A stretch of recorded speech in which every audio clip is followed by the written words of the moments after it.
I don't know why we insist on calling it a brain freeze when an ice cream headache would do perfectly. But so be it.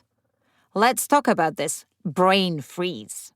Welcome to the Wipeout Weekly, the daily podcast for beginners, wannabe surfers, and seasoned wipeout enthusiasts. No hype, no filler, just the highs, lows, and honest truth about learning to surf and finding your place in surf culture. I'm your host, Suze Wilson.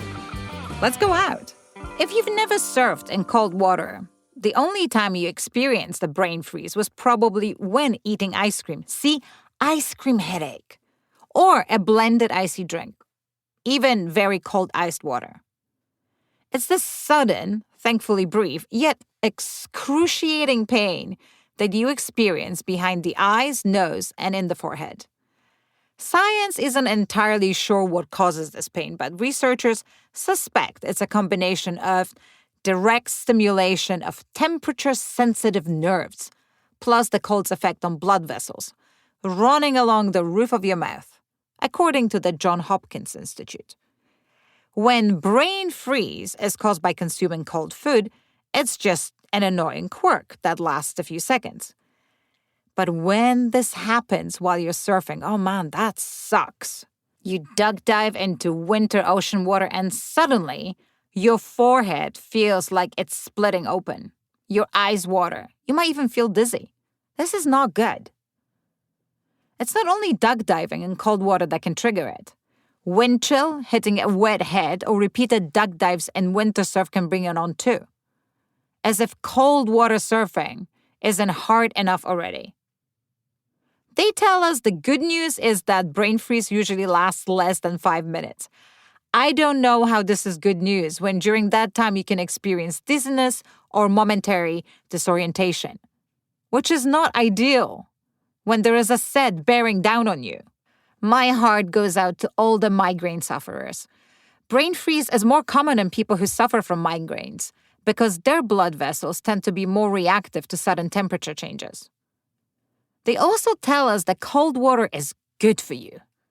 All this cold exposure can trigger a surge of nerve impulses to the brain, which some researchers believe contributes to the mood-boosting effect many surfers report after cold water sessions.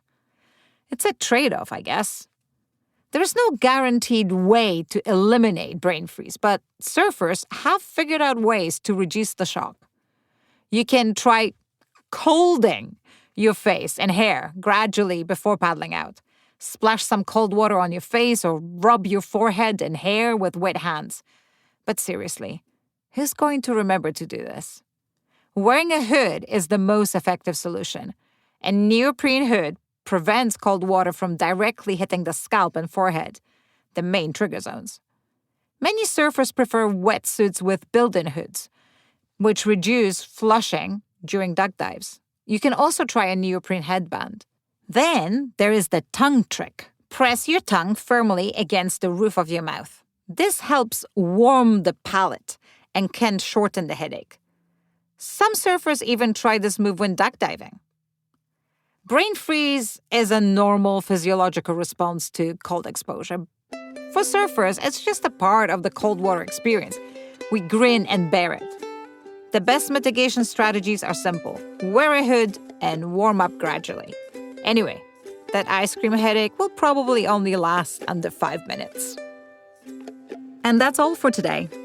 Check out the Wipeout Weekly for our free newsletter, more stories and ways to connect with us. Thanks for listening. See you tomorrow for more of the Wipeout Weekly.